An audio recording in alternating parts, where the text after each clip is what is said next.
Welcome to my channel the masala majesty. আজ আমি বানাবো বাসমতি চাল দিয়ে বাসন্তী পোলাও। চালটা 1 ঘন্টা আগে ভালো করে পরিষ্কার করে ধুয়ে নিয়ে ভিজিয়ে রেখে দেবো। পোলাও বানানোর জন্য আমার লাগবে কাজু, কিশমিশ, তেজপাতা, এলাচ, লবঙ্গ, দারচিনি। এলাচ, লবঙ্গ আর দারচিনিটাকে একটু থেতো করে নেব। এরপর একটা কড়াইতে 2 চামচ ঘি দিয়ে দিলাম।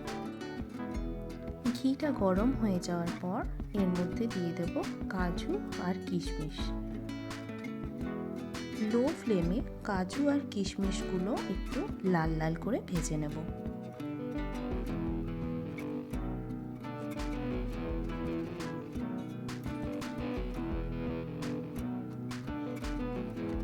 কাজুগুলো ভাজা হয়ে যাওয়ার পর একটা আলাদা প্লেটে তুলে নিলাম। এরপর এই কড়াতেই দিয়ে দিলাম আরও 2 চামচ ঘি। এরপর থেতো করে রাখা গরম মশলাগুলো হালকা করে ভেজে নেব। তার সাথে দিয়ে দেব তেজপাতা। অল্প নাড়াচাড়া করেই দিয়ে দেব ভেজিয়ে রাখা চালগুলো।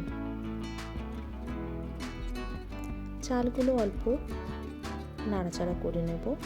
তারপর দিয়ে দেব 1 চামচ হলুদ গুঁড়ো।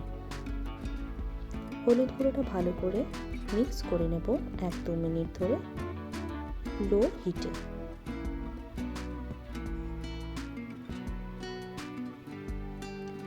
হলুদ গুঁড়োটা ভালো করে মিক্স হয়ে যাওয়ার পর দিয়ে দেব জল। এখানে আমি 4.5 কাপ জল দিয়েছি।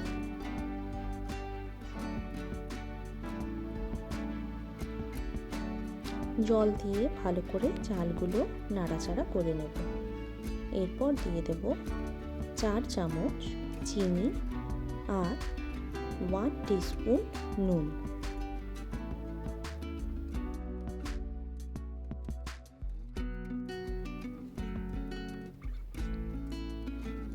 আর উপর থেকে দিয়ে দেব 1 চামচ ঘি। দিয়ে ভালো করে কড়াটা ঢাকনা দিয়ে বন্ধ করে দেব। লো হিটে 10 মিনিট রান্না হওয়ার পর একবার ঢাকনা খুলে চালটা আরেকবার নাড়াচাড়া করে নেব। দিয়ে আবার ঢাকনাটা বন্ধ করে দেব। এরপর আবার 10 মিনিট পরে ঢাকনাটা খুলে আমরা ভেজে রাখা কাজু আর কিশমিশগুলো দিয়ে ভালো করে চালের সাথে মিক্স করে নেব।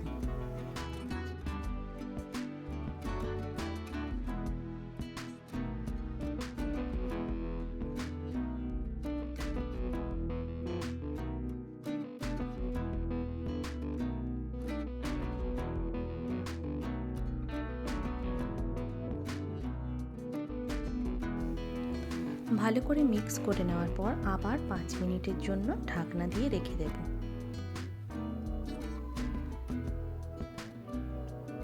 5 মিনিট পর ঢাকনাটা খুলে ওপর থেকে ছড়িয়ে দেব ধনেপাতা কুচনো আর অল্প কেশর। এরপর গ্যাসের ফ্লেমটা অফ করে ঢাকনা বন্ধ করে রেখে দেব। এভাবেই তৈরি হয়ে গেল আমাদের বাসমতি পোলাও।